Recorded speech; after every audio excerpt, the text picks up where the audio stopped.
भारत एक ऐसा देश जो 150 करोड़ से ऊपर की आबादी को समेटे हुए है।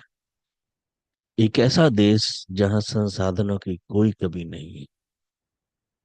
एक ऐसा देश जहां लोगों को अपनी जाति, अपने जाति के महापुरुष, उनके नाम पर सड़कें, रोडें, मूर्तियां चाहिए। भारत एक ऐसा देश जिसमें कुछ लोग देश को आगे बढ़ता देखना चाहते हैं। कुछ चाहते हैं कि जाति के आधार पर जनगणना हो, संसाधन का जाति के आधार पर बंटवारा हो। भारत वो देश जहां लोग आगे बढ़ने से ज्यादा अपने को पिछड़ा बनाने में, पिछड़ा साबित करने में गर्व महसूस करते हैं। यहाँ बात होती है मुफ्त के राशन की, मुफ्त में यात्रा कराने की, बसों में किराया माफ करने की, जाति, वर्ग, लिंग, धर्म के आधार पे मुफ्त रेवड़ियां बांटने की, फ्री फ्री फ्री, इन सब चीजों की। कई बार बात शिक्षा की भी होती है, चिकित्सा की भी होती है, लेकिन एक बात जो कभी नहीं होती है वो होती है कि हमारे देश में कितने पेंडिंग केसेस हैं। जो पेंडिंग है, क्यों है? विचाराधीन कैदी जेलों में बंद है, क्यों है? कोई नहीं सोचता। कभी इसके लिए संसद में बहस नहीं होती, विधानसभा में बहस नहीं होती, लोग सड़कों पे नहीं उतरते। बुद्ध जी की वर्ग इस पर कभी टीवी पर डिबेट भी नहीं करता। क्यों करे? क्या लेना देना इससे? लेना देना तो उस चीज से है जिससे मामला मसालेदार बनता है। जाति, धर्म, लिंग, मुफ्त चीजें, मुफ्तखोरी, इन सब चीजों पर लोग ध्यान से सुनते हैं। कोर्ट में केस पड़ा हुआ, किसको चिंता है? सालों साल निकल जा रहे हैं, लोग मरते जा रहे हैं, कोर्ट की कार्रवाई पूरी नहीं हो रही। कौन दोषी है? इसका कोई दोष नहीं। कोई ध्यान भी नहीं देता। क्यों ध्यान देना चाहेगा? कुछ लोगों को सुप्रीम कोर्ट में तुरंत हियरिंग का टाइम मिल जाता है, कुछ का केस सालों साल चलता रहता है। 1952 तक के केस लंबित पड़े हुए हैं साहब, 1952। यानी कि देश को आजाद हुए सिर्फ 5 साल हुए और तब केस जो पड़ा था उसकी आज तक हियरिंग चल रही है। जवानी में कोई लड़का गलती से किसी लड़की को छेड़ते हुए पकड़ा जाता है तो 60-70 साल तक उसकी हियरिंग चलती रहती है। फौजदारी के मामले किस्ते हैं, दीवानी के, रेवेन्यू के किस्ते चले जाते हैं। आखिर इनका दोषी कौन है?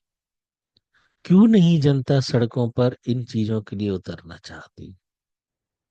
क्योंकि सिस्टम जिस कानून व्यवस्था से चल रहा है, वो कानून व्यवस्था वास्तव में उस सरकार की देन है जिसको देश के संसाधनों, साधनों, जनता का दमन करना था। हमारे स्वतंत्र भारत के 80% से ज्यादा कानून ब्रिटिश सरकार की देन है। तो उस कानून में कहाँ नागरिकों के लिए एक अच्छे जीवन का भाव होगा? लोग लगे हैं कि हाई कोर्ट में इनकी मूर्ति लगा दो, हाई कोर्ट में उनकी मूर्ति लगा दो। अरे मूर्ति लगाने से क्या होगा भाई? केस तो पेंडिंग पड़े हैं, उनको कौन देखेगा? आज मैं आपको वो आंकड़े दिखाने जा रहा हूं जो अपने आप में विचारणीय है, सोचने पे मजबूर करते हैं।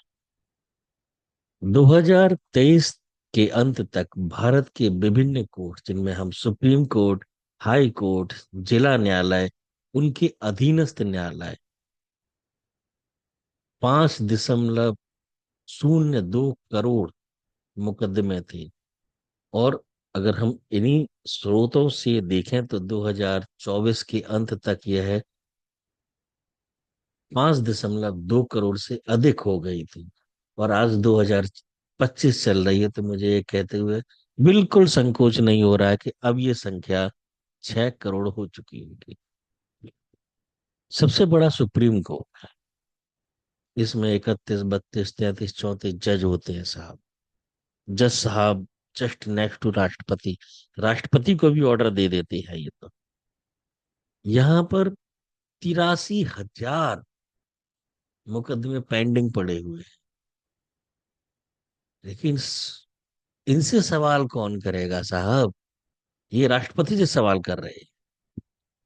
आते हैं हाई कोर्ट पर। हम 2023 में देखते हैं देश में 25 हाई कोर्ट्स हैं। कई कई हाई कोर्ट्स की तो ब्रांचेस भी हैं। वहां लगभग 60 लाख मुकदमे पेंडिंग पड़े हुए हैं। 2023 के एंड में 62 लाख के आसपास, 24 में कम हुई थी थोड़ी सी। क्यों कम हुई है इसका कुछ पता नहीं है। और मजेदार बात यह है कि उत्तर प्रदेश के इलाहाबाद हाई कोर्ट में सबसे ज्यादा 10 लाख मुकदमे, यानी कि बाकी 24 एक तरफ, ये अकेला हाई कोर्ट एक तरफ। हाई कोर्ट हो गया, सुप्रीम कोर्ट हो गया, यहाँ लगभग 2 लाख, ये 60 लाख के मुकदमे ये हो गए। 1 लाख हाई कोर्ट में हो गए। अब हम बात करते हैं जिला और अधीनस्थ न्यायालय की। इन कोर्ट में मतलब करोड़ों में मुकदमे हैं। अगर हम बात करें तो उत्तर प्रदेश के अधीनस्थ कोर्ट में सबसे ज्यादा मुकदमे हैं, 11 मिलियन, यानी कि 1.1 करोड़ से ज्यादा मुकदमे। ये 2023 के आंकड़े हैं। आज 2025 चल रही है।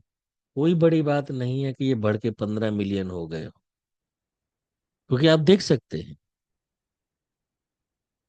कि 2022 से 2023 में 1 करोड़ केसेस बढ़े हैं। 1 करोड़ तो आप सोच सकते हैं कि अभी तक तो ये कुछ ना कुछ और बढ़े ही होंगे। चलिए और आगे बढ़ते हैं। हाई कोर्ट में 62,000 से ज्यादा मुकदमे 30 साल पुराने हैं। देखिए, कुछ तो 1952 के हैं। जिला और हाई कोर्ट में 1,80,000 से ज्यादा मुकदमे 30 साल से ज्यादा पुराने हैं। अधीनस्थ कोर्ट में मुकदमे 2 साल से कम, जबकि 8% 10 साल से ज्यादा। यानी कि आप सोचिए, 30 साल। मतलब अगर एक एब नाम के व्यक्ति ने अपने 40 साल की उम्र में केस किया होगा, तो वो 70 पहुंचेगा और उसका बेटा केस लड़ रहा होगा। अब सवाल ये आता है कि मुकदमे लगभग कितने प्रकार के हैं? अधीनस्थ कोड में 70% मामले आपराधिक हैं। सोचिए आप, आपराधिक मामलों में इतना विलंब होना नहीं चाहिए। क्योंकि इस बीच में बेल लेगा, जेल लेगा, फलाना करेगा, ढिमना करेगा, क्रिमिनल बनता ही जाएगा। हाई कोर्ट में सिविल के मामले ज्यादा हैं, आपराधिक कम है। और उन सब में सरकार स्वयं सबसे बड़ा वादी है। 25% मुकदमे जो है उसमें सरकार खुद शामिल है। कभी इनके अधिकारी नहीं जाते हैं, कभी ये नहीं, कभी वो नहीं। अब का क्या है? इसका सबसे इम्पोर्टेंट चीज है कि हमको कारण जानना जरूरी है। जज और कोर्ट स्टाफ की कमी ये बताई जाती है। बुनियादी ढांचे की कमी। अब देखिए, यहाँ बात समझ में आती है कि जज और स्टाफ की कमी। लेकिन ये बार बार सुनवाई टालना, ये किसके हाथ में है? जटिल मामले, साक्ष्य की प्रक्रिया और हितधारक जैसे बार, जांच एजेंसी का सहयोग न मिले, इसका दोषी कौन है? आपराधिक मामले में गवाह सबूत, आरोप की अनुपस्थिति का 60% अधिक दे, इसका आरोपी कौन है? सिस्टम इतना सिस्टमेटिक बना हुआ है कि आप किसी को भी आरोपी नहीं बना सकते। आप जिसको आरोपी बनाएंगे वो अपनी सुई दूसरी तरफ कर दे। कारण, क्योंकि ये सारे जो कानून बने हुए हैं वो जनता को सहूलियत देने के लिए नहीं बने, जनता को उलझाए रखने के लिए बने। मोटा मोटा एक मैं आपसे सवाल करता हूं कि अगर देश में, अगर इस भारत देश में 6 करोड़ मुकदमे चल रहे हैं, मोटा मोटा एक परिवार में आप मान के चलिए कि एक परिवार में 4 सदस्य तो होंगे, 4 से 6 मान के चलिए। हम अगर एवरेज में 5 लेते हैं, तो 5 उस परिवार के सदस्य जिसने मुकदमा किया है, और 5 उस परिवार के सदस्य जिसके ऊपर मुकदमा हुआ है, प्रभावित होंगे या नहीं होंगे? 6 करोड़ मुकदमे। अब इन 6 करोड़ में आप 10 का गुणा कीजिएगा, 60 करोड़ लोग प्रभावित हो रहे हैं। इन 60 करोड़ लोगों की चर्चा कहीं क्यों नहीं होती? क्यों नहीं मामले जल्दी निपटाए जा रहे हैं? ये सारी जो जानकारी मैंने उठाई है, ये आप नेशनल जुडिशरी से देख सकते हैं, सारी गवर्नमेंट की वेबसाइट्स है। अब सवाल के मन में ये भी आ सकता है कि भारत में कितने कोर्ट है। देखिए, सुप्रीम कोर्ट, हाई कोर्ट तो पता ही होंगे आपको, 1 और 25 है। भारत में इस समय 672 जिले हैं। औसतन अगर एक जिले में 5 से 10 कोर्ट तो होंगे ही, जो अलग अलग होते हैं, दीवानी, फौजदारी, सेशन कोर्ट, जुडिशरी, फलाना ढिमका मिला के। अगर हम 5 भी मान लेते हैं, तो 3,360। लेकिन ये जो टोटल अनुमान 5,000 से ऊपर है। अब 5,000 कोर्ट्स हैं अपने भारत देश में, तो आप सोच सकते हैं कि ये कोर्ट जो है यूं ही तो बने नहीं होंगे। इन कोर्ट्स को बनाने में जनता का बहुत ज्यादा योगदान गया होगा। और साथ ही सबसे इम्पोर्टेंट जो चीज मैं आपको यहाँ बताने वाला हूँ, वो ये है कि कोई भी जिम्मेदारी ये नहीं लेना चाहता है कि हमारी वजह से कुछ विलंब हो रहा है। सबसे मजेदार बात यहाँ पर सिर्फ यही है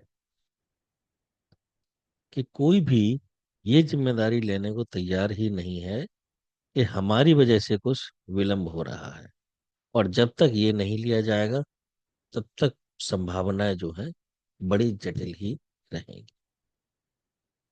आप मूर्तियां लगवाइए, चाहे नाम बदलिए, चाहे कुछ करिए, लेकिन एक बार इस तरफ भी ध्यान दीजिए कि 5 करोड़ मुकदमे लटके हुए। विचार कीजिएगा। धन्यवाद।